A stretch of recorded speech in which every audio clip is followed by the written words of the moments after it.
Hello, hello, nous en sommes à la troisième capsule du chapitre 3 dans les relations métriques dans le cercle, toujours. Donc, je te présente d'autres nouvelles relations. Donc, la relation 7. La relation 7 nous dit, en reliant tout point P d'un cercle aux extrémités d'un diamètre.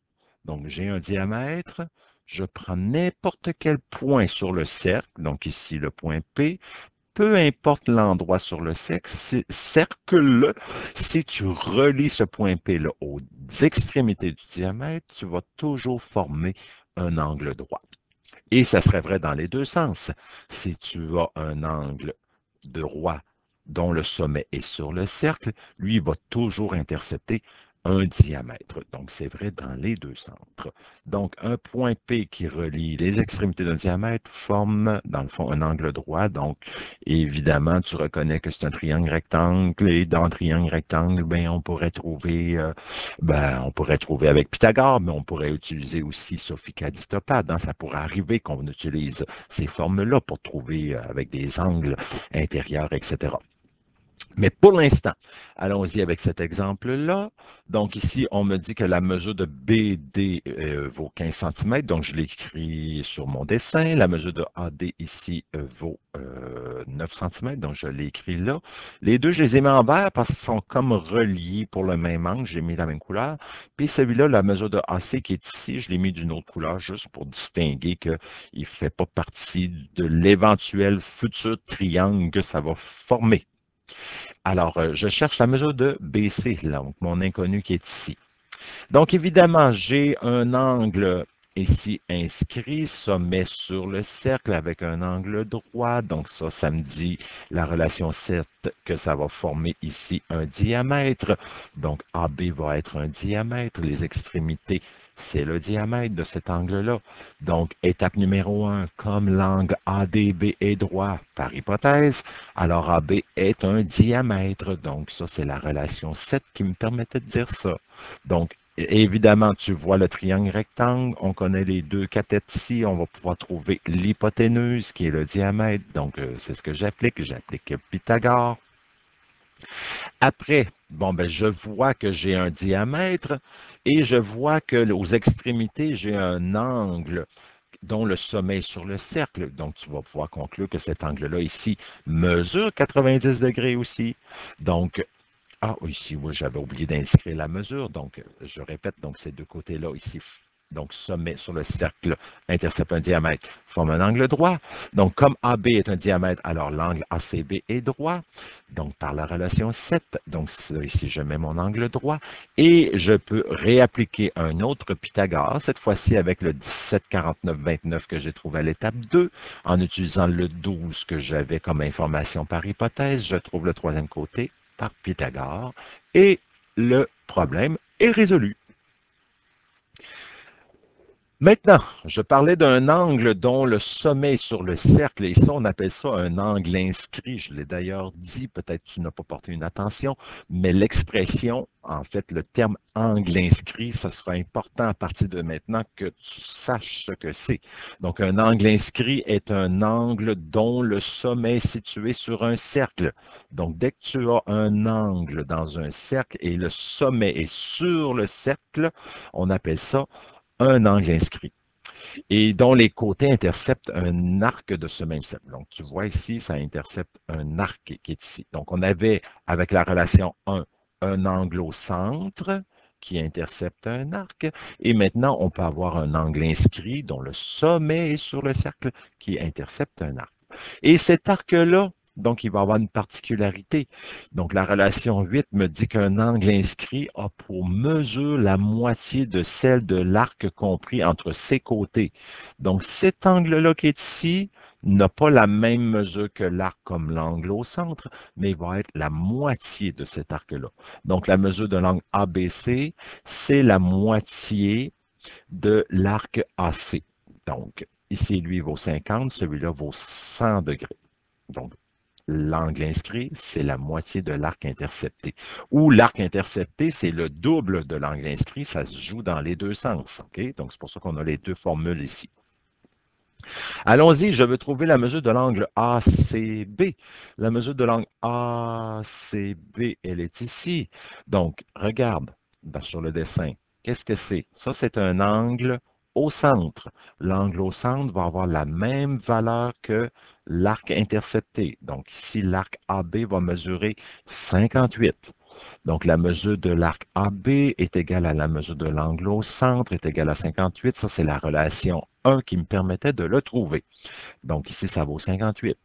Maintenant, cet arc-là ici est intercepté par un angle inscrit qui est ici. Donc, cet angle inscrit-là qui touche à cet arc-là.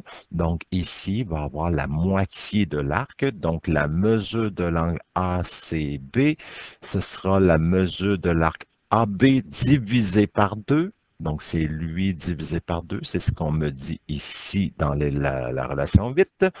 Et donc, 58 divisé par 2, ça fait 29. Donc, l'angle qui est ici mesure 29 degrés. Et ça, c'est la relation 8. Évidemment, bon, ici, j'aurais fait la même chose pour trouver la mesure de l'angle ADB. Ça aurait été exactement le même processus. Lui aussi, il vaut 29. La relation 9 me dit que l'angle dont le sommet est situé entre un cercle et son centre a pour mesure la demi-somme des mesures des arcs compris entre ses côtés prolongés. Donc ça, quand on lit ça à froid de même, on dirait que c'est comme pas clair tout de suite. Hein? Donc à ce moment-là, je te le précise, je suis là pour ça. Donc ici, on s'aperçoit qu'on a un angle, mais dont le sommet n'est pas sur le cercle ni au centre. Il est entre le centre et le cercle. Donc à ce moment-là, c'est là qu'on dit que le sommet est situé entre un cercle et son centre. Donc, entre le cercle et le centre. Donc, ça veut dire que le sommet est dans le cercle. OK? Donc, il n'est pas au centre, il n'est pas sur le cercle.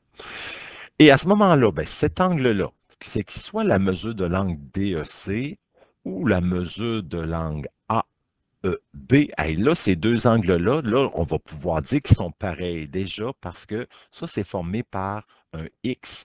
Puis le X me permet de dire que les angles opposés par le sommet sont isométriques. OK, ça a été déjà vu en quatrième secondaire, en troisième puis en deuxième. Donc, les angles opposés par le sommet sont isométriques. Alors, ben, que ce soit cet angle-là ou lui, peu importe, en fait, ça va être la mesure de l'arc AB plus la mesure de l'arc CD. Tu les additionnes ensemble, tu divises par 2 et ça va te donner l'angle qui est à l'intérieur du cercle.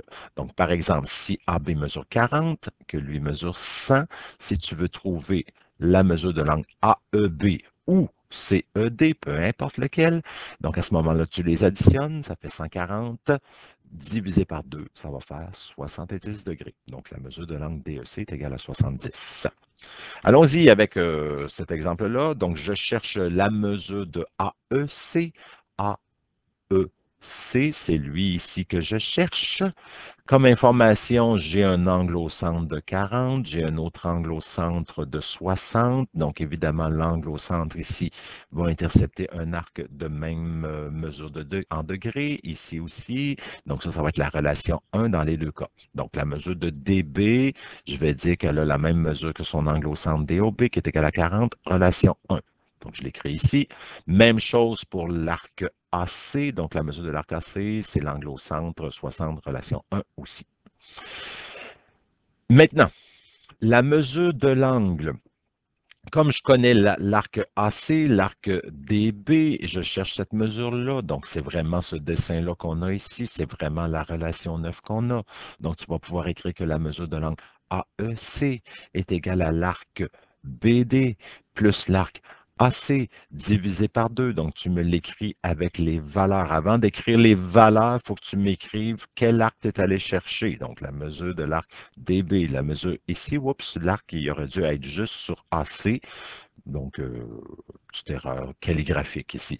Donc, la somme des deux arcs interceptés divisé par 2, là, tu mets les valeurs. Donc, 40 plus 60, ça fait 100. Donc, divisé par 2, ça fait 50. Donc, cet angle-là ici mesure 50 degrés. Oups, j'ai appuyé trop vite. Donc, voilà. Relation 9, c'est comme ça qu'on démontre avec la relation 9. La relation 10, mais cette fois-ci, quand l'angle est situé à l'extérieur du cercle, là, tu vois, ton angle est à l'extérieur du cercle, ça intercepte donc deux arcs. Et pour trouver l'angle ici extérieur, ben, ça va être non pas la somme des deux arcs, mais cette fois-ci, ça va être la différence. Le plus grand arc moins le plus petit arc divisé par 2 va nous donner l'angle ici, l'angle extérieur. Donc, allons-y. Si lui vaut 100, que celui-là vaut 40, ben, tu vas faire la mesure de l'angle AEB, l'angle extérieur, c'est 100 moins 40 divisé par 2. Donc, ça fait 60 degrés divisé par 2, donc soit 30 degrés. Voilà. Donc, ça mesure 30 degrés ici. Donc, allons-y. Donc, encore une fois, j'ai des angles au centre. Les angles au centre vont te donner les angles, les arcs. À partir des arcs, ben, tu vas voir qu'est-ce qu'on a à chercher. Donc, c'est l'angle BAD, c'est celui-là ici. Donc, évidemment, ça va être de connaître cet arc-là et celui-ci. Donc, allons-y. La mesure de l'arc DB est égale à la mesure de son angle au centre, 30 degrés, relation 1. Donc, ça ici, ça vaut 30. Mesure de EC, donc même mesure que 120 degrés, relation 1. Et là, maintenant, ben, on a ce qu'il faut pour trouver l'angle qui est ici. Donc, la mesure de BAD, c'est la mesure de l'arc EC. Donc, toujours le plus grand moins le plus petit. Moins BD divisé par 2, donc 120 moins 30, ça fait 90 divisé par 2, qui fait 45, relation 9. Et ça nous permet donc, en fait, non, ici, c'est la relation 10. Il y a une erreur. Relation 10, tu pourras le corriger ici sur ta feuille aide-mémoire. Donc, c'est la relation 10. Voilà, relation 10. Et c'est tout pour cette troisième capsule-là. Donc, tu as du travail à faire. Viens me voir s'il y a des complications ou viens me voir si tu juste as le goût de venir me voir. Skidoo, bye!